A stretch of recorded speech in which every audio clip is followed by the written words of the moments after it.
Hello friend, कैसे हो आप लोग? मस्त हो ना?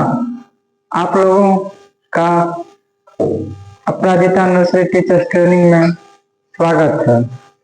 तो आज आप लोग का मतलब पढ़ाई हो रहा है, जो सेकेंड ईयर वाले के लिए पढ़ाई हो रहा है, ठीक है।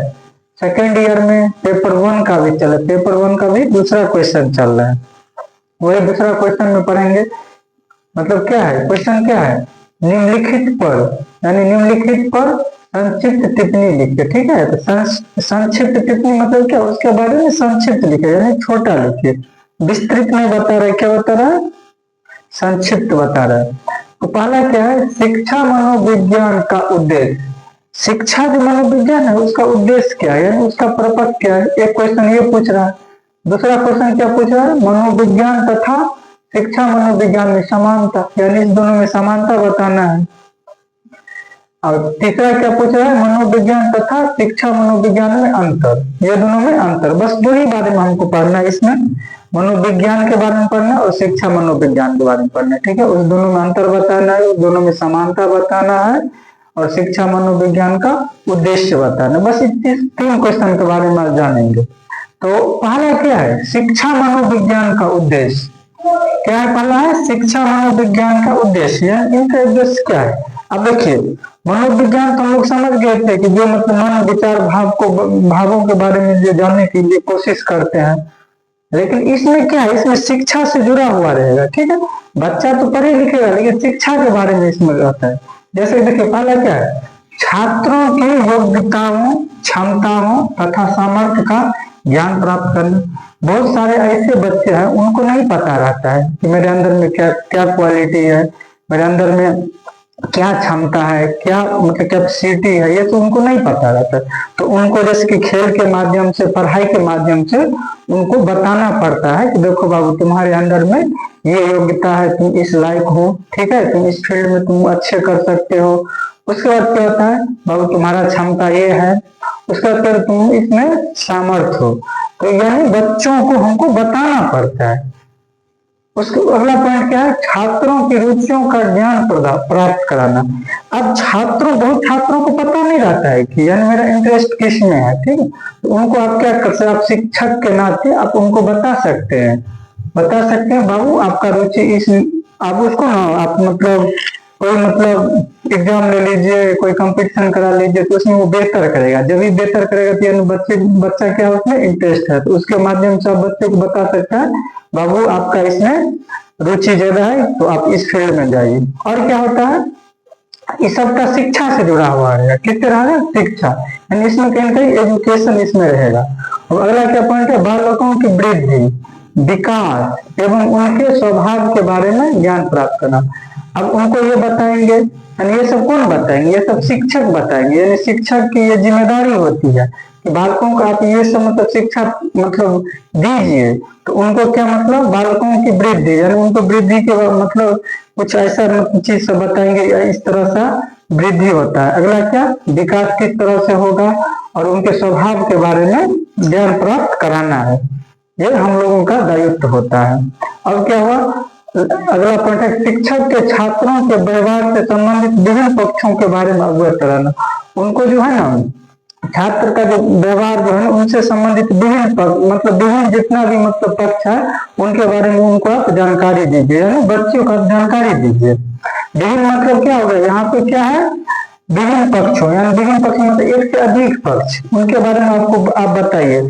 जैसे कि आप खेलने में अच्छे हो, आप पढ़ने में अच्छे हो, और क्या और सोचिए विभिन्न तरह से हो सकता है स्टेप्स। अब अगला क्या पॉइंट है, मनोविज्ञान तथा शिक्षा मनोविज्ञान में समानता, ठीक है। इस दोनों में हम लोग को समानता बताना है, कि समानता मतलब बताना है।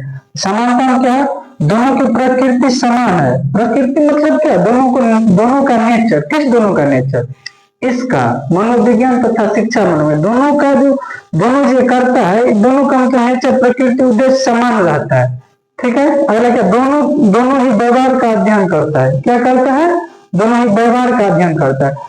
मतलब क्या, मनोविज्ञान भी क्या करता है, व्यवहार के बारे में बताता है और शिक्षा मनोविज्ञान भी करते हैं, वो भी व्यवहार के बारे में बताता है, लेकिन शिक्षा के माध्यम से व्यवहार के बारे में बताता है। यानी दोनों का क्या उद्देश्य हो गया, दोनों का क्या समानता हो गया, अध्ययन, मतलब दोनों का व्यवहार का अध्ययन करता है। ठीक है, अब अगला क्या पॉइंट हो गया, दोनों ही वैज्ञानिक विधि को अपनाते हैं। कौन दोनों अपनाते हैं, मनोविज्ञान और शिक्षा विज्ञान, दोनों में ये समानता है कि ये दोनों क्या करते हैं, मतलब वैज्ञानिक विधि को अपनाते हैं। उसके बाद तीसरा पॉइंट, दोनों का संबंध तथ्यों से है, यानी पूरा फैक्ट बात ये सब बोलते हैं कि दोनों का संबंध किससे है, तथ्यों से है। यानी इनका ये विकास होगा, ठीक है, ये इस मतलब क्षेत्र में बेहतर कर सकते हैं, इस टाइप के ये सब होता है, तथ्य मतलब फिक्स होता है। दोनों ही समुचित भविष्यवाणी करते हैं। अब देखिए समुचित भविष्यवाणी हो गया, मतलब ऑलराउंड पूरा भविष्यवाणी कर देते हैं। ये बच्चा जो है ना, ये बच्चा आगे चलकर ये बनेगा, ये बच्चा इस फील्ड में बेहतर करेगा, ये बच्चा क्रिकेट में बेहतर करेगा, ये विराट कोहली की जैसे खेलेगा। तो क्या होता है कि ये सब मतलब भविष्यवाणी मतलब फिक्स कर, स्वाभाविक बात है। आज हम किसी बच्चों को देखते हैं तो मतलब प्रेजेंट में ही ना देख के हम लोग बताते हैं कि भविष्य में अच्छा कर सकता है। कोई बदमाश होता है तो उसको कुछ दूसरे चीज का उपाधि दे देते हैं, कोई बच्चा सज्जन रहता है तो उसको कुछ चीज का उपाधि देते हैं, यानी प्रेजेंट में ही देखते अनुसार हम लोग भविष्यवाणी करते हैं। तो वही क्या हुआ, दोनों ही समुचित भविष्यवाणी करते हैं। मनोविज्ञान भी ये करते हैं और शिक्षा मनोविज्ञान भी करते हैं, लेकिन दोनों का अलग अलग है। मनोविज्ञान मतलब क्या, बस मतलब छात्र का बस व्यक्तिगत देखा जाएगा, उसका क्या विकास होता है। शिक्षा मनोविज्ञान मतलब एजुकेशन के माध्यम से देखा कि एजुकेशन लाइन में फील्ड में कितना आगे जा सकता है या क्या कर सकता है, ये होता है। उसके बाद क्या हुआ, मनोविज्ञान तथा शिक्षा मनोविज्ञान में अंतर क्या होगा, शिक्षा मनोविज्ञान में अंतर, दोनों में अंतर देखिए। यानी उद्देश्य दोनों का समझ गए, यानी सॉरी शिक्षा मनोविज्ञान का उद्देश्य समझ गए, उसके बाद दोनों का समानता समझ गए और दोनों के बारे में अंतर समझते। अंतर क्या हुआ, पहला अंतर है मनुष्य के व्यवहार का अध्ययन करता है। मनोविज्ञान क्या करता है, ये मनुष्य का व्यवहार का अध्ययन करता है, और जबकि शिक्षा मनोविज्ञान क्या करता है, शैक्षिक परिस्थितियों में व्यक्तियों का अध्ययन करता है। ये क्या करता है, शैक्षिक परिस्थिति में यानी एजुकेशन फील्ड में उस परिस्थिति में व्यक्ति का अध्ययन करता है, यानी शिक्षा मनोविज्ञान।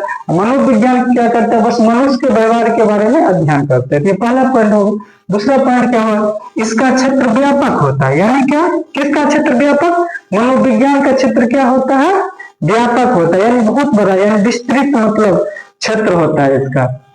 और इसका क्या होता है, इसका सीमित होता है, यानी इसका संकुचित होता है, यानी इसका फिक्स रहता है कि नहीं आप इतना ही तक जा सकते हो, यानी शिक्षा मनोविज्ञान का हो गया।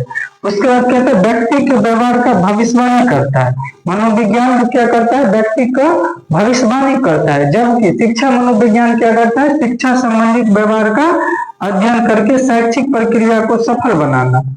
ये भी आप लोग समझ गए, शिक्षा संबंधित यानी को पढ़ाई लिखाई से संबंधित यानी उसके बारे में अध्ययन करेंगे, बच्चों को टेस्ट उसमें क्या करेंगे, उनको सफल बनाएंगे। तो यही प्रोसेस सब हो गया। तो बस क्वेश्चन छोटा ही था, इतनी ज्यादा कुछ नहीं था, तो इतना ही है, बहुत काफी है, तो आप लोग इसको लिख सकते हैं। तो अब अगली वीडियो में मिलते हैं। जय हिंद, जय भारत।